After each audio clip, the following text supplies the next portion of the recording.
What is up, YouTube? JankyYGO here. My name is Michael, and I'm going to be looking at the new ban list. I have already seen it, but I'm going to give my thoughts on it, I think, and we're going to start with the bans. Now, I think the bans are actually a pretty good, in all honesty. And, Baron and Savage, I think are really good hits. I think that, doesn't matter what cool thing your deck does. The fact that these two cards exist mean that you can. It's like, why would I play my end boss monster when I can make these because they're just as good, if not better. Link Karibo hit is a indirect hit to Snake Eyes, and so is Baron and Savage Dragon to a lesser extent. Summon Limit hit, really, really good. I think all of these are good hits and a step in the right direction. I know, like, I wasn't under a disillusion that they would actually, like, ban something from the Snake Eye deck. Um, but, yeah.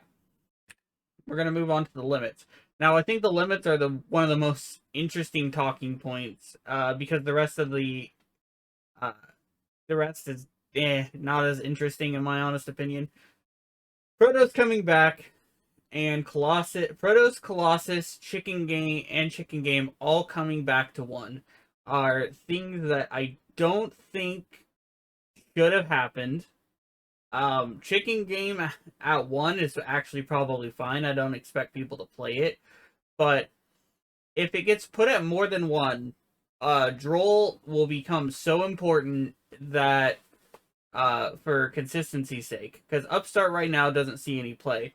But if we had 3 Upstart, 3 Chicken Game, and we might enter back into a like FTK thing where it would be very easy to just FTK the opponent with Chicken Game and Upstart, and that's kind of worrying.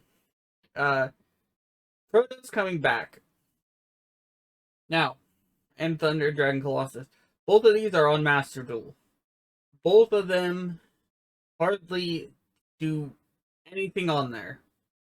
However, most of the time, when these cards are part of an end board, they make it so frustrating to play versus, because there's so many times, in my honest opinion, I could break a board that has like 5 or 6 negates if it wasn't for the Colossus, or it wasn't for the Protoss, or, stuff like that. If it has like 5 negates, I could probably play through it and everything, 4 or 5, if it wasn't for those. That And a lot of the time, yeah, it just leads to very frustrating things. Title coming back is fine. I think the Dragon Rulers are so far past their prime that all of them could come to 3, and none of them would do anything. Kieran coming back, it should have came back probably last list, or maybe even the list before that, when Magus Specters were getting their support. And Anti-Spell Fragrance going to 1 is a good hit. We don't need floodgates like Anti-Spell and Summon Limit in the game. I think they're bad for the game. And yeah, I know it's probably a lukewarm take. I don't think Thunder Dragons, by the way, are going to do anything. I think that deck has been long power crept. I think Nemesis Corridor is going to get splashed into decks. And there's going to be decks that banish cards and stuff like that. Just kind of, you know, kind of just here and there. And then we're going to have these crazy end boards where it's like Appaloosa, and because that card's not hit, and Colossus, and oh man, probably some in archetype negate, because almost all of them have that now. Luckily, we don't have to deal with Baron, and we don't have to deal with that, but we will have to deal with that stuff. That being said, if you play Sword Soul, I honestly think that you're in a pretty good spot. I know Baron got hit, and Baron's a really good card for the deck, but honestly,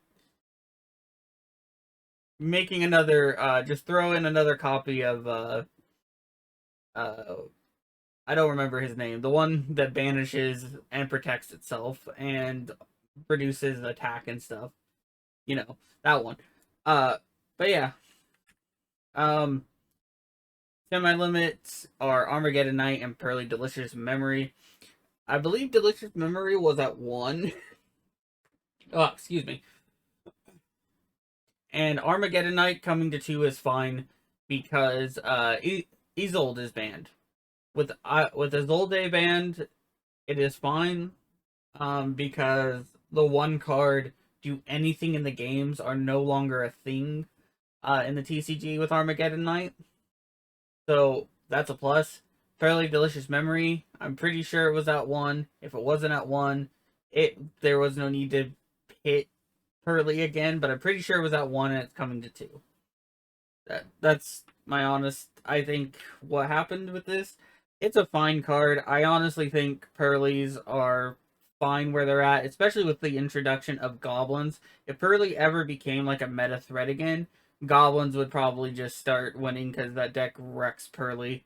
And it's not like the worst deck ever and all that. And the reason I bring up Goblins, not only for Pearly, is because we got 3 Terratop back. 3 Terratop makes the Goblins even better because now they can make consistently even more at rank 3 without using their their normal summon, which is great. 3 Malicious goes hard. uh, but here's my thing, and this is just something I'm worried about. I don't know if they probably won't make room for it in the main deck. Unless they might though, is Snake Eye could play Malicious. You can send Malicious if you draw Malicious and Diabell Star, for example. Sending Malicious for Diabell Star is like it's at least a link 4 or 5. And it's ridiculous. Orcust, Heart Horror coming back, and Sky Striker, Mobilize, Engage have come back.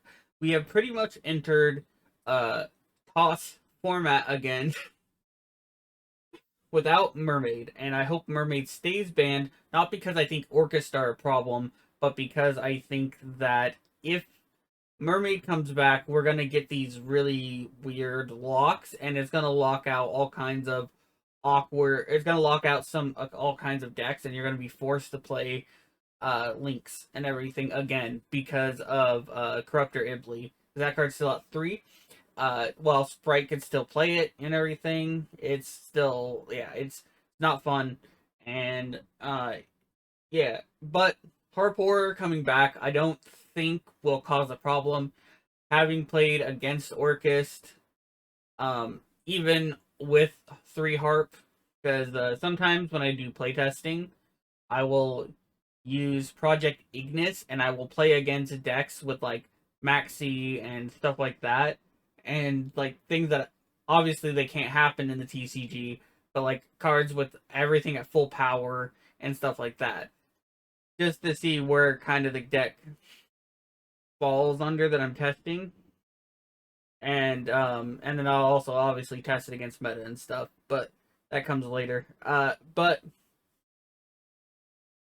the but Harpor at 3 I don't think is that big of a deal. It's pretty easy to get around it now that we have like a lot more easier outs, especially because like if you can out the field spell, that deck stops being as good. And yeah, Mobilize, I faced Sky Striker, and while I did lose to it with Exo Sister, let's be real here, Striker is probably a much better deck than Exo Sister, and I honestly didn't play the best that I could in that matchup anyway. I think while I don't like Engage because it's just a draw 2 most of the time, after the first engage is just a search. The second and third are usually draw 2s. I think that that aside, it is a fine card to come back because I don't think Striker is doing anything in this current meta. Overall, I would have liked to see Snake Eye Ash get limited and maybe Wanted get limited. The rest and hurt the consistency of the deck.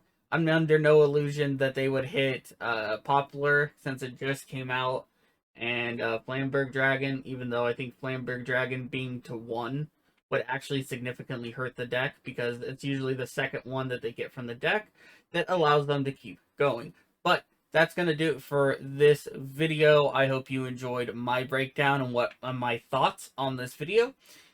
If you liked me going over the ban list, like, comment, subscribe, tell me down in the comment sections. I don't normally upload ban list reactions or discussions anymore like I used to, because I just don't. Everyone else does them and stuff like that, and I'm not like trying to be so different, but it's just I don't really have much to talk about on them. But anyway, that's it for this video. If it's your birthday today, happy birthday! And of course, and as always, have a wonderful day.